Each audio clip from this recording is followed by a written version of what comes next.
স্বৈরাচারী বাশার আল আসাদের পতন হলেও শান্তি ফেরেনি সিরিয়ায়। এর পেছনে মূল কারণ দেশটির বিভিন্ন স্থানে ইসরায়েলের শক্তিশালী হামলা। ইসরায়েলি নিরাপত্তা বাহিনীর এক কর্মকর্তা জানান, সিরিয়ায় ইসরায়েলের বিমান বাহিনীর ইতিহাসে অন্যতম বড় অভিযান চালানো হচ্ছে। সিরীয় সেনাবাহিনীর ডজনখানেক যুদ্ধবিমান, মিসাইল কারখানা সহ শত শত সামরিক স্থাপনায় হামলা চালিয়েছে নেতানিয়াহু বাহিনী। সামরিক স্থাপনা ছাড়াও বিভিন্ন বৈজ্ঞানিক গবেষণাগারেও হামলা চালিয়েছে তেল আবিব।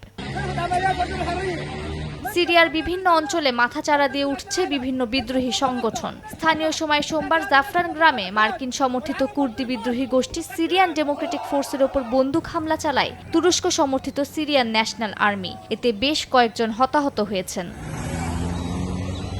বাশার আল আসাদ দেশ ছেড়ে পালিয়ে যাওয়ার পর বিদ্রোহী গোষ্ঠীর সদস্যদের নিয়ে গঠিত হয়েছে সিরিয়ার অন্তর্বর্তীকালীন সরকার। এই সরকারের প্রধান হিসেবে দায়িত্ব পালন করবেন মোহাম্মদ আল বশির। ৪১ বছর বয়সী মোহাম্মদ আল বশির সরকার বিরোধী আন্দোলন পরিচালনায় গঠিত বিদ্রোহীদের জাতীয় বিপ্লবী সরকারের ইদলিব অঞ্চলের প্রধানমন্ত্রী হিসেবে দায়িত্ব পালন করছেন। আসাদ সরকারের প্রধানমন্ত্রী মোহাম্মদ গাজী আল জালালি ও মোহাম্মদ আল বশিরের সঙ্গে এইচটিএস প্রধান আল জোলানির বৈঠকের পর এই সিদ্ধান্ত নেওয়া হয়েছে বলে জানায় কাতার ভিত্তিক গণমাধ্যম আল জাজিরা। আর বৈঠকে সাবেক প্রধানমন্ত্রী ক্ষমতা হস্তান্তরে রাজি হয়েছেন বলে জানা গেছে।